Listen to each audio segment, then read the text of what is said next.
começar mais uma entrevista do Espiritismo BH. Esperamos que você goste. Nosso amigo Cláudio Marins está aqui conosco para abordar o tema divulgação espírita. Tudo bem, Cláudio? Tudo ótimo, Marcelo. Graças a Deus. Uma grande alegria e honra estar aqui com vocês hoje. Cláudio, você diria que, contrariamente ao que se vê em outras linhas religiosas, a divulgação espírita é relativamente discreta? Por quê?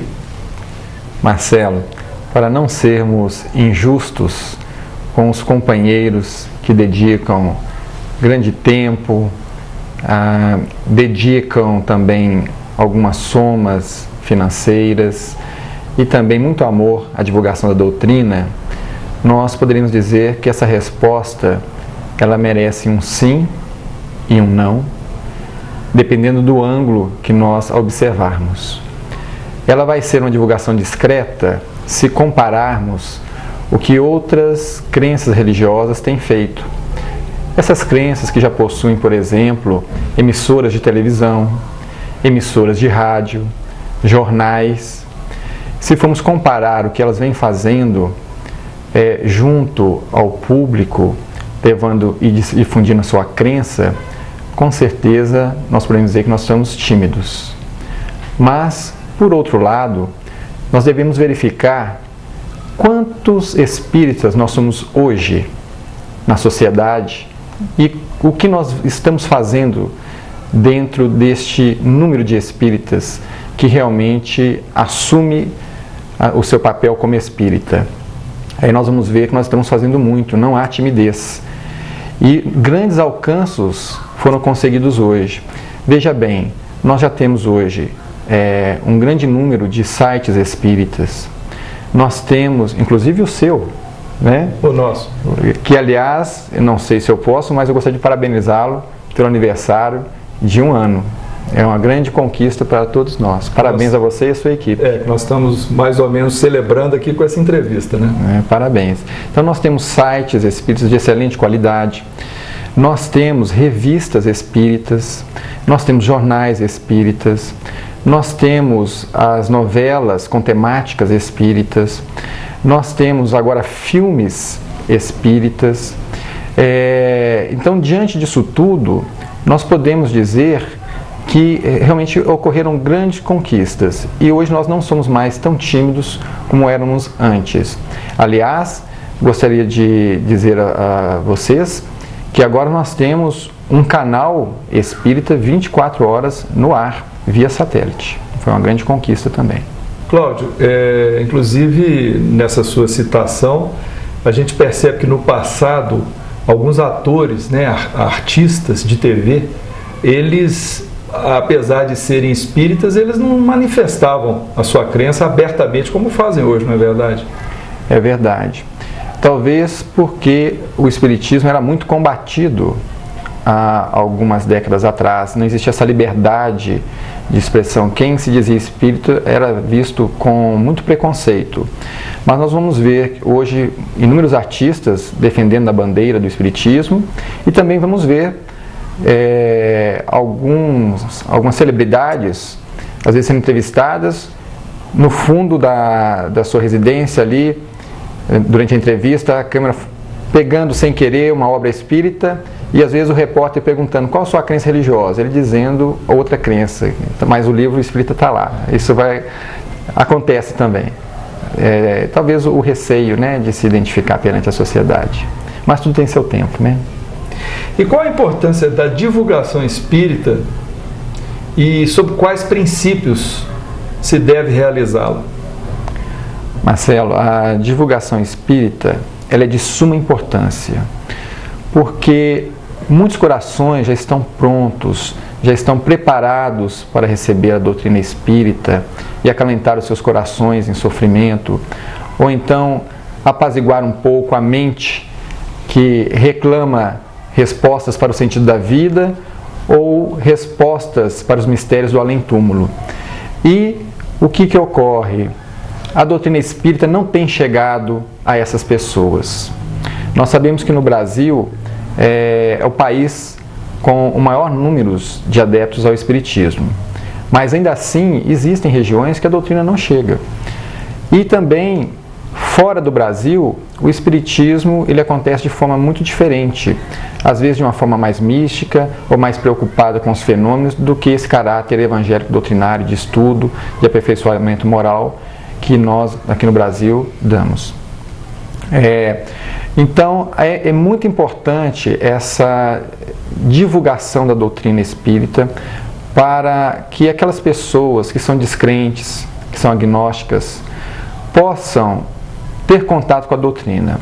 O nosso papel não é de convencer essas criaturas de que essa crença é melhor, mas tão somente sermos facilitadores, intermediários, para que essas pessoas em sofrimento possam conhecer a verdade que liberta e buscarem, então, a solução íntima para os seus problemas. E poderíamos dizer também que o espírita ele tem como princípio, nessa divulgação, nessa difusão do espiritismo, não ser proselitista, não querer convencer o outro de que esta crença é melhor. Converter, né? Convertê-lo, exatamente. Nós poderíamos dizer que este é uma metodologia mais correta para nós que somos espíritas. E nada mais justo que as pessoas tenham a oportunidade de conhecer alguma coisa do espiritismo para poder se estabelecerem melhor em suas crenças, né? Optarem por outra linha de pensamento ou permanecer na sua religião. Exatamente. É importante que nós disponibilizemos as informações acerca da doutrina espírita para que as pessoas possam, então, fazer as escolhas que elas acharem melhores. E para que elas possam fazer escolhas, é necessário que a doutrina se faça conhecida por elas. Como fazer isso se nós não divulgarmos? E qual a visão de Allan Kardec e dos espíritos superiores sobre esse assunto que nós estamos discutindo aqui? Ótima pergunta essa. Porque alguns companheiros de doutrina espírita são contra a divulgação. E se nós formos lá nas bases do espiritismo, nós vamos verificar que Allan Kardec ele já usou de divulgação no lançamento da primeira obra da codificação, que foi o Livro dos Espíritos. Ele fez um lançamento num local nobre, com muitos convidados, chamando a sociedade para conhecer a obra. Logo depois, ele fundou uma instituição, o primeiro centro espírita, poderíamos assim dizer, no intuito de realizar estudos e divulgar o livro que havia sido lançado.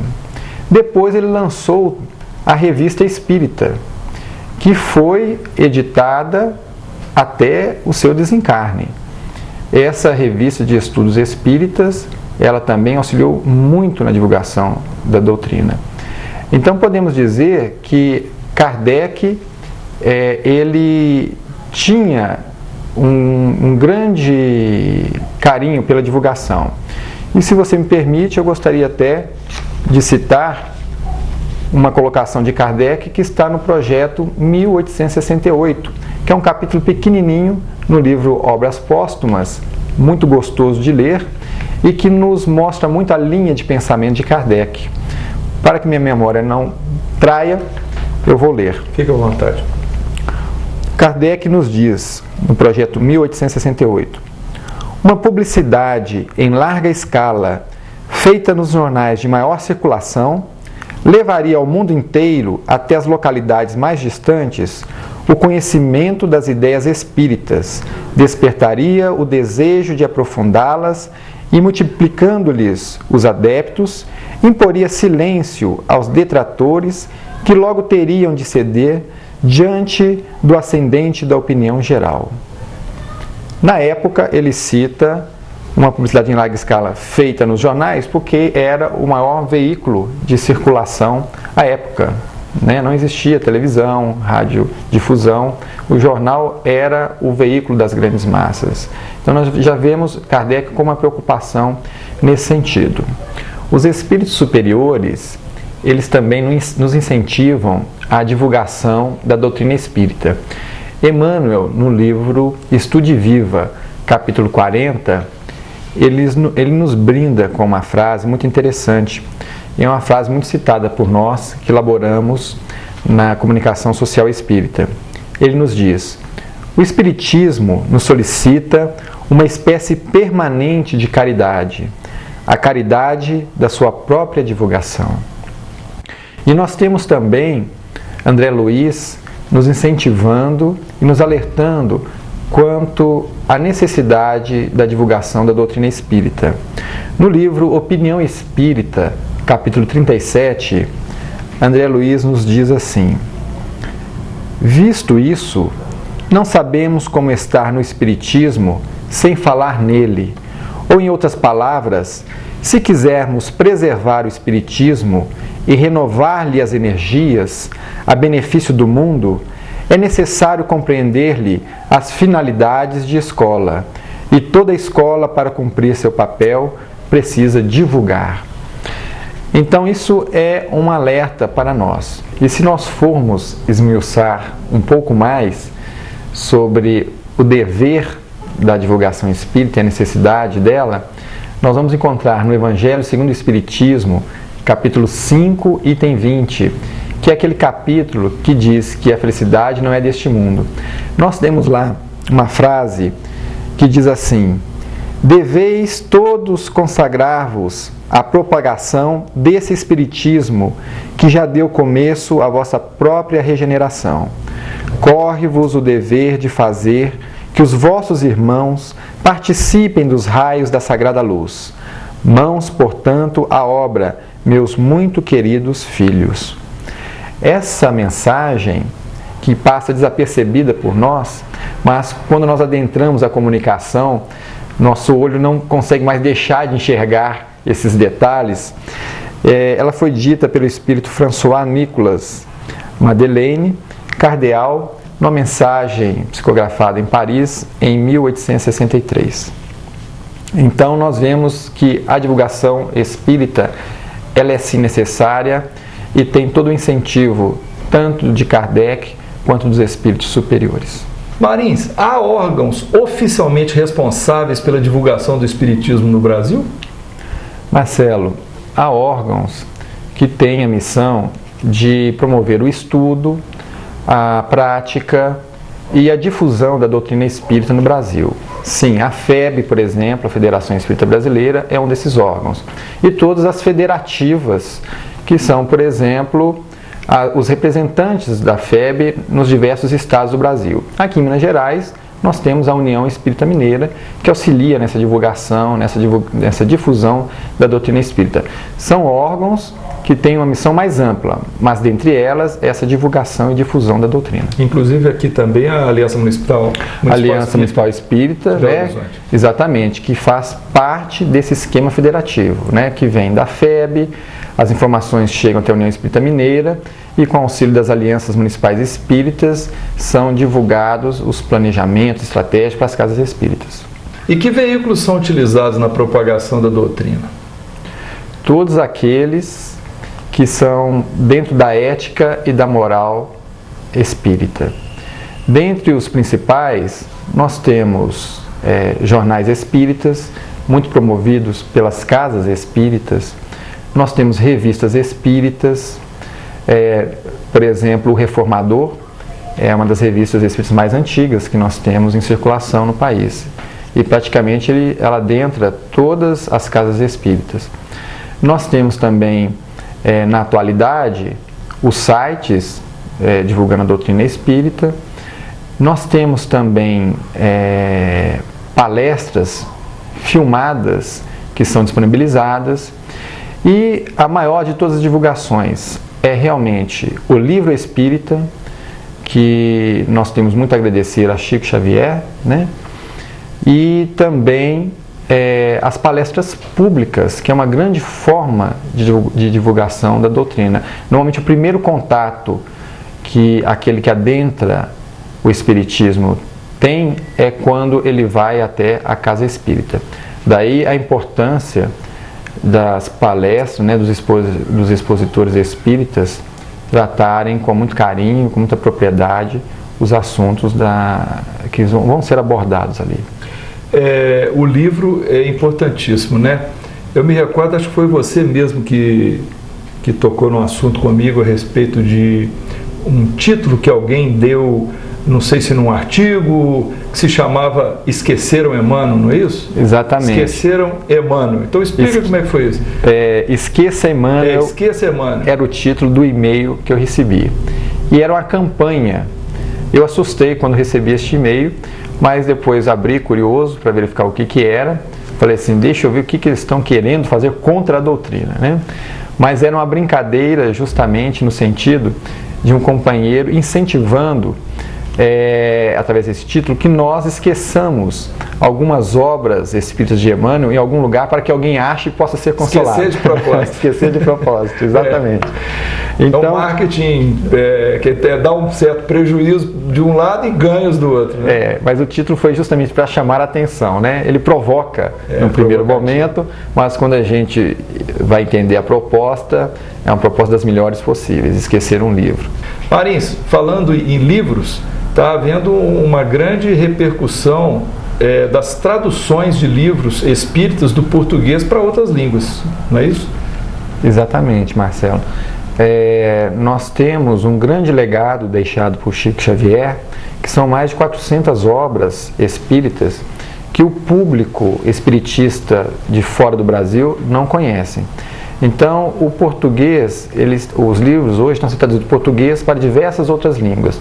Por exemplo, para o inglês, para o francês, espanhol, alemão, a língua esperantista e até o russo, para você ter ideia. E nesse momento a gente até percebe, né, aquele papel do Brasil como coração do mundo, pátria do Evangelho. Estamos exportando realmente Evangelho e doutrina espírita. E quanto à televisão que você mencionou? Sim, eu mencionei anteriormente que hoje nós já temos um canal de televisão via satélite. É uma conquista da TV SEI. A TV SEI, para quem não sabe, ela era uma televisão que iniciou primeiramente via site em 2006 e este ano ela conseguiu estar disponibilizada via satélite. Basta adquirir uma antena digital com um decoder e este kit vai proporcionar que a pessoa que o possua tenha em casa 24 horas de canal com programas espíritas de alta qualidade. Inclusive a TVC tem solicitado aos espíritas, e aqui vem o nosso pedido também, de apoio, porque não é barato o aluguel deste canal no satélite. Então é necessário que os espíritas aproveitem este momento para incentivar adquirindo as antenas.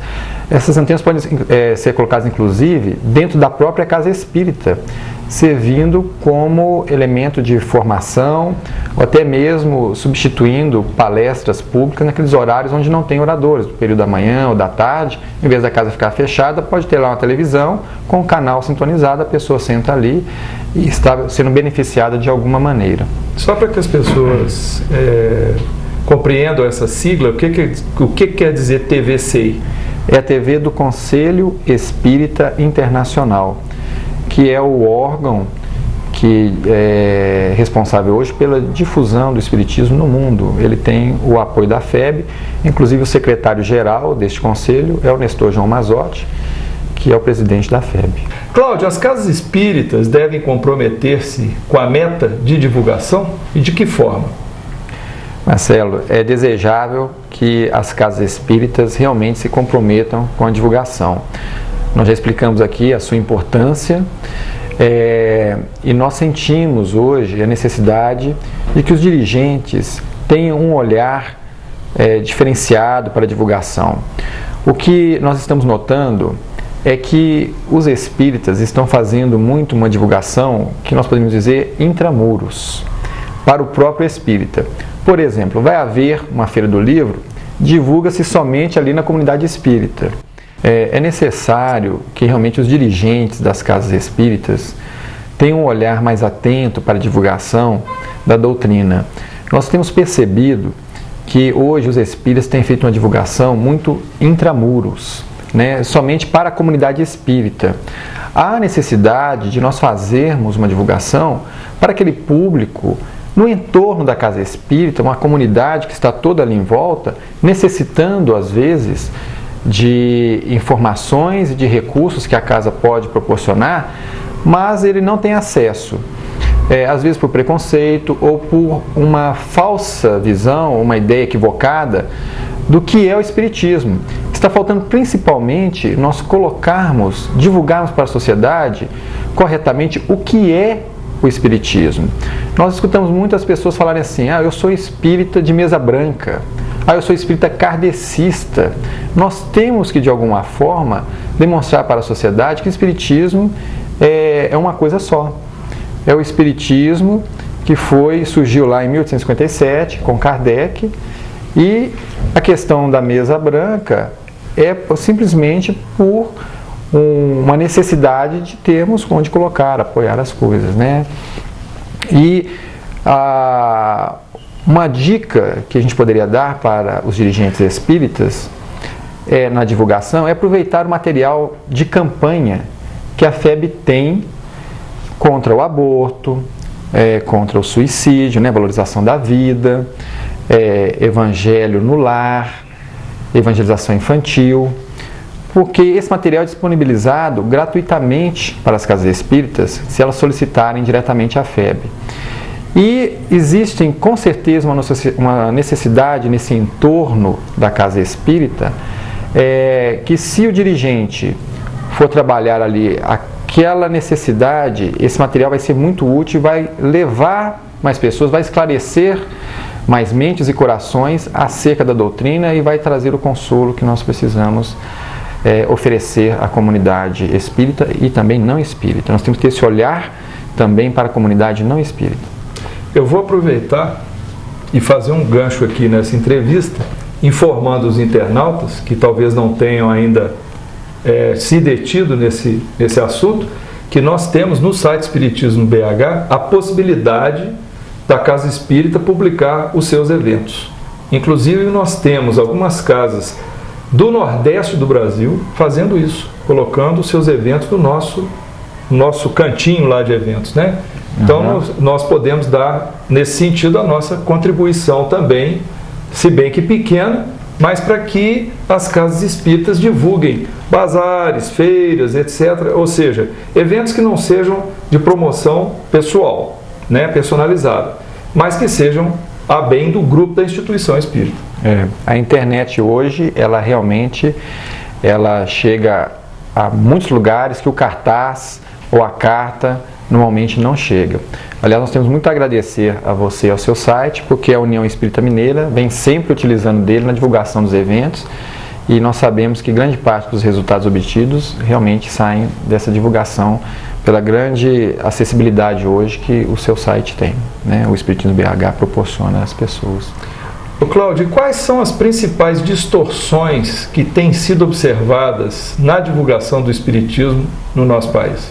As distorções, na realidade, elas estão acontecendo justamente pela falta de divulgação adequada.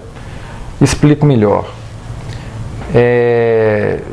Quando nós pegamos alguém que se entusiasma com a doutrina e ainda não estudou a doutrina como deveria, e está fazendo uma leitura de um livro que às vezes é espiritualista, e ele oferece, indica para um amigo dizendo que é da doutrina, às vezes pode ter até erros doutrinários ali e está sendo divulgado como doutrina espírita. Ou então, nós temos o extremo também, que quando nós percebemos alguns companheiros querendo elitizar a doutrina, utilizando de termos muito complexos, né, no seu vocabulário, não proporcionando o correto entendimento às pessoas mais simples. Isso acaba distorcendo também a divulgação da doutrina.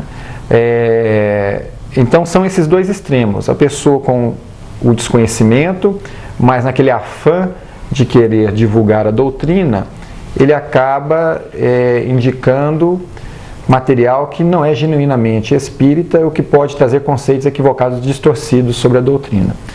E nesse outro extremo, companheiros que já devido ao seu grande conhecimento, seu grande cabedal, acaba atendendo mais uma elite, né, com termos bastante complexos, mas que distancia aqueles que estão na necessidade de um consolo e com um entendimento menor da doutrina. Mas, Cláudio, tem também uma divulgação distorcida com relação a conteúdos não espíritas, né? Talvez assim mais em doutrinas espiritualistas ou, não sei, uma espécie de confusão que algumas pessoas fazem na divulgação. Marcelo, vai na sua resposta, vai. Marcelo, realmente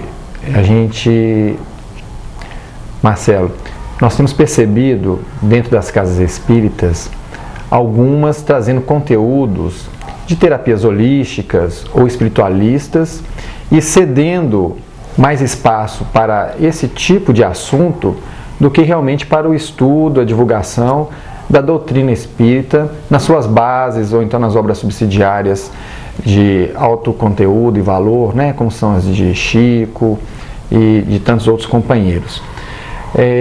Nós temos que ficar muito atentos a isso, para que a gente realmente não vá por um caminho onde, ao invés de contribuir com Jesus no cristianismo redivivo, a gente justamente esteja negando ele. E com relação à arte espírita? Ótima pergunta, Marcelo. A arte espírita é um excelente veículo de comunicação para a doutrina espírita. Nós temos percebido que, através das artes, alguns companheiros que não se sentem interessados na doutrina através da parte mais racional, filosófica e religiosa, a arte acaba furando este bloqueio, indo diretamente ao ser, ao espírito. E nós já temos, inclusive, associações de artistas espíritas no Brasil. Nós temos hoje um movimento grande de estudo. Nós temos a FEB encampando este tema também dentro das reuniões dela, devido ao seu alto valor a ser estudado. E temos dentro da doutrina também diversos livros e comentários que, quando nós começamos a buscar e estudar, nos dá uma diretriz muito interessante acerca da arte espírita. Arte essa que nós também devemos ter o maior cuidado dentro da casa espírita nessa divulgação. Acontecem algumas coisas interessantes com a arte dentro da casa espírita também, devido ao seu desconhecimento, ocorrem distorções.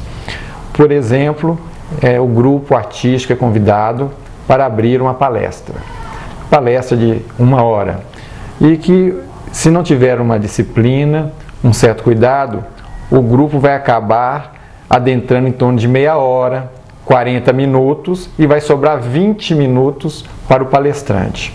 Isso nós não podemos também deixar que aconteça, mas devemos valorizar a arte, fazendo também, então, com antecedência, que essa abertura tenha um tempo que dê para os artistas expressarem aquilo que eles vêm trazer. Outra distorção que nós vemos também é que, às vezes, nós temos, vamos imaginar, no campo da música, nós temos alguns companheiros que compõem lá uma música falando de prece, por exemplo. E a prece é um momento de introspecção, né, de contato com Deus. E ele acaba colocando aquela letra dentro de uma melodia ou de um ritmo extremamente agressivo, onde essa conexão acaba não existindo. Ou seja, a letra vai por um caminho, mas a melodia e a harmonia acaba negando esta mensagem. Com relação ao teatro espírita, por exemplo, nós temos visto algumas distorções também. O teatro, ele tem essa capacidade, assim como as demais artes espíritas, de ser arte educação e arte divulgação. Mas às vezes nós assustamos, apesar da boa vontade dos elementos do teatro, chegando, às vezes vão interpretar uma passagem evangélica ou uma parábola de Jesus, e nós verificamos movimentos dentro dessa apresentação teatral com gritos ou com movimentos tão bruscos que acabam assustando a plateia ou até mesmo despertando algum desequilíbrio latente na pessoa que está lá. Eu digo isso porque já pude presenciar, né, e sair, às vezes, um pouco chocado com aquela apresentação artística. Mas nós temos também, dentro de Minas Gerais, muita coisa boa sendo feita e auxiliando imensamente na divulgação, tanto na parte de teatro, literatura, poesia e música. Nós temos inclusive sido referências, principalmente nessa parte evangélico-doutrinária, devido a esse carinho especial que Minas Gerais tem para com o Evangelho de Jesus. Marins, para a gente encerrar então, a divulgação individual, ela é relevante? E como que ela pode ser, ou melhor dizendo, como que ela deve ser feita? A divulgação individual, ela deve ser feita, ela é relevante. Nós podemos dizer que em todos os lugares que nós estamos, sempre há alguém precisando de algum conforto, em uma situação, talvez, onde nós possamos auxiliar. Às vezes nós não conseguimos identificar isso prontamente, seja dentro do trabalho, ou até mesmo dentro do nosso lar, naquela pessoa que está ali nos auxiliando, nos afazeres domésticos. Mas uma dica é que nós possamos começar a deixar, sem querer, uma mensagem. A gente recebe tantas mensagens da Casa Espírita, né? Num local estratégico, para que as pessoas possam encontrá-lo. Eu conheço algumas pessoas que têm o compromisso de adquirir um livro espírita por mês, para poder também deixá-lo em algum lugar onde alguém possa encontrar e ser beneficiado. Aquelas revistas e periódicos espíritas que nós recebemos, depois lemos e fica encostado lá na nossa residência, nós possamos também passar adiante ou doá-lo à biblioteca do centro espírita, ou até mesmo a uma biblioteca que não seja espírita, mas fica lá o conteúdo para as pessoas tomarem um primeiro contato. São diversas as maneiras que nós podemos auxiliar individualmente com a divulgação da doutrina. E nós temos hoje material farto para auxiliarmos nessa divulgação. E a divulgação pelo exemplo? Essa é a melhor e a mais complexa de todos, porque a divulgação pelo exemplo, ela exige que nós sejamos cartas vivas do Evangelho de Jesus. Nós vamos lembrar no livro de André Luiz, Os Mensageiros, que existe um ministério da comunicação em nosso lar, onde são preparados centenas, talvez milhares de tarefeiros para divulgar a doutrina através do seu exemplo e da sua disciplina. E nós temos relatos, lá infelizmente, que são muitos os que falham, porque o conhecimento está lá, a gaveta está cheia, mas a prática deste conhecimento é que é o nosso grande desafio. Nós sabemos que a doutrina não nos exige que nós nos tornemos puros e perfeitos da noite para o dia, mas nos solicita um esforço para que nós possamos nos renovar sempre. Inclusive, Emmanuel, no capítulo, se não me engano agora, 1 do livro Opinião Espírita, se não for o capítulo 1, é o capítulo 2. Ele nos diz que o espírita que não se renova, não se modifica de 3 em 3 anos, se for fazer uma análise, como eu era 3 anos atrás, como eu sou hoje, tem alguma coisa errada. Então o exemplo realmente é a melhor divulgação. Ok, agradecemos então, Cláudio, a sua participação nessa entrevista. Muito obrigado e passamos a palavra para a sua despedida. Eu que agradeço, Marcelo, pela oportunidade de estarmos falando da divulgação espírita. Esperamos não ter cansado aqueles que nos assistem com as nossas respostas e nos colocamos à disposição lá através da União Espírita Mineira, né, para que nós possamos auxiliar as casas espíritas ou aos companheiros que queiram de alguma maneira adentrar nesse trabalho. Inclusive, aqueles que se dispuserem a se voluntariar para auxiliar na causa espírita, será muito bem-vindo. Muito obrigado pela oportunidade e que Jesus possa continuar abençoando vocês com esse trabalho maravilhoso e rico que é proporcionar, né, a doutrina espírita aos diversos companheiros nos mais diversos rincões. Obrigado. Ok. Então, o que achou desta entrevista? Dê a sua opinião acessando o Fale Conosco. Até breve!